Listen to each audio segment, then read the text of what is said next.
Magandang araw sa inyong lahat. Ako po si Jenny Abrea at ako ang iyong guro sa araling ito. Meron ako ditong mga larawan at kailangan nyo itong tukuyin kung ano ito. So, ito ay mga recycled materials. So, ano ba ang mga maaaring magagawa nito?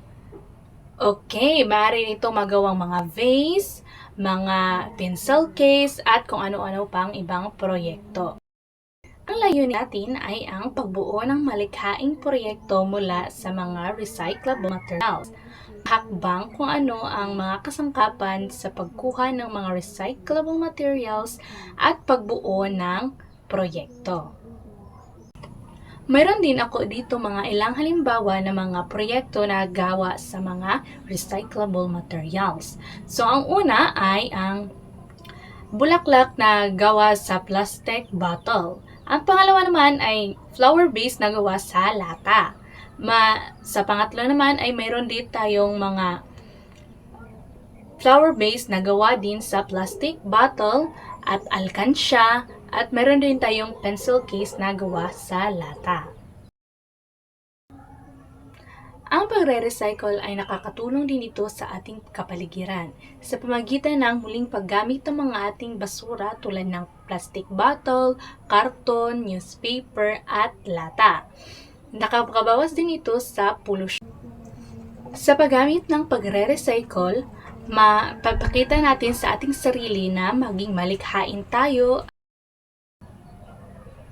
Ang mga proyekto na iyong ginagawa ay maaari din itong mapagkitaan tulad ng mabebenta nito sa iyong paaralan, komunidad at sa online. Ngayon, dadako naman tayo sa hakbang ng pagkalap ng mga materyales. Una, tukuyin muna ang iyong produktong nais gawin. Pangalawa, gumawa ng mga listahan ng mga recyclable materials na maaaring gamitin. Pangatlo, maghanap ng recyclable materials sa komunidad, sa paaralan o sa inyong bahay. Pang-apat, siguraduhin niyong ligtas at malinis ang mga recyclable materials na inyong nahanap.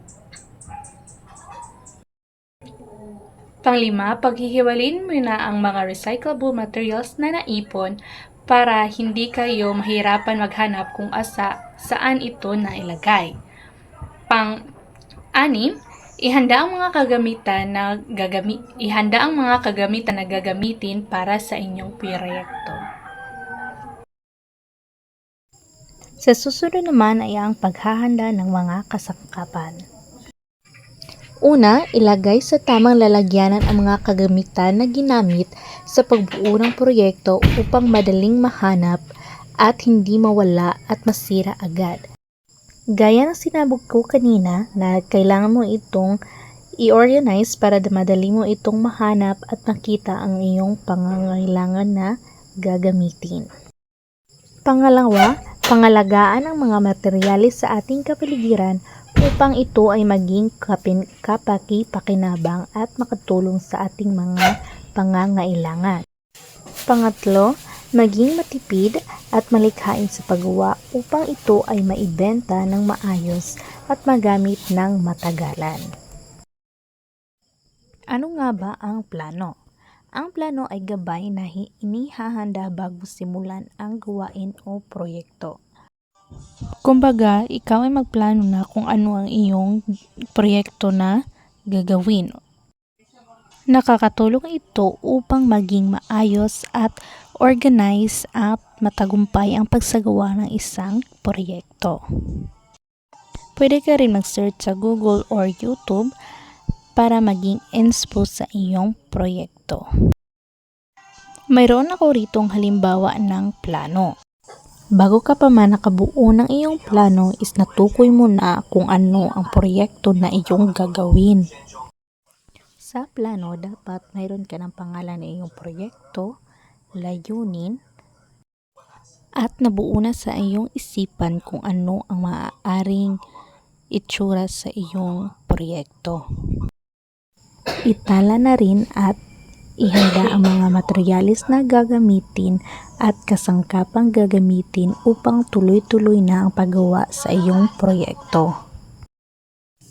Dapat alam mo na rin ang hakbang sa paggawa ng proyekto para sunod-sunod na at mapadali ang iyong paggawa. Okay, naintindihan niyo na ba kung bakit mahalaga ang pagre-recycle at pagbuo ng proyekto? Okay, magaling. So ngayon, magkakaroon tayo ng pagsusulit na 1 to 5. Basahin mo namang maigi ang tanong at piliin lamang ang tamang sagot. Kapag natapos na kayo, ipapasa niyo sa akin at ako na ang magwawasto.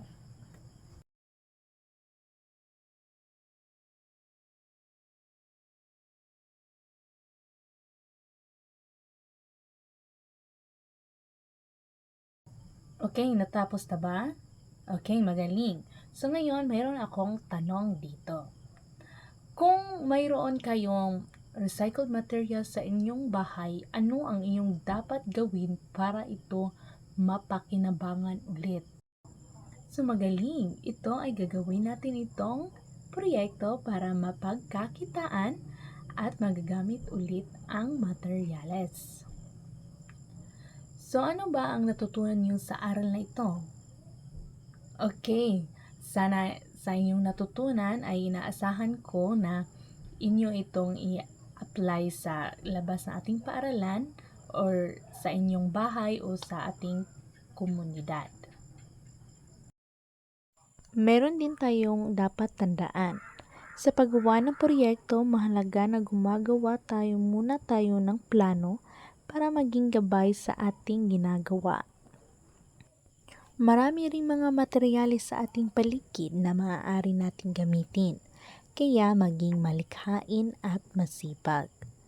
Huwag kalimutan ang mga panuntunan sa kaligtasan para maiwasan ang anumang panganib habang nagtatrabaho. Sa ngayon, magkakaroon tayo ng isang gawain. So, ang gagawin nyo lang ay gumawa kayo ng isang plano para sa isang produkto o proyekto. Tiyakin na kumpleto ang mga kagamitan at mga hakbang sa paggawa ng proyekto at isulat ito sa bond paper. Para sa karagdagang impormasyon, gamitin na ito ang template na ito para sa paggawa ng inyong plano. Para sa inyong takdang aralin, ay magdala lang kayo ng mga kagamitan batay sa inyong ginawa na plano para ating isasagawa dito sa paaralan sa susunod nating pagkikita. At dito rin nagtatapos ang ating aralin at maraming salamat sa iyong pakikinig.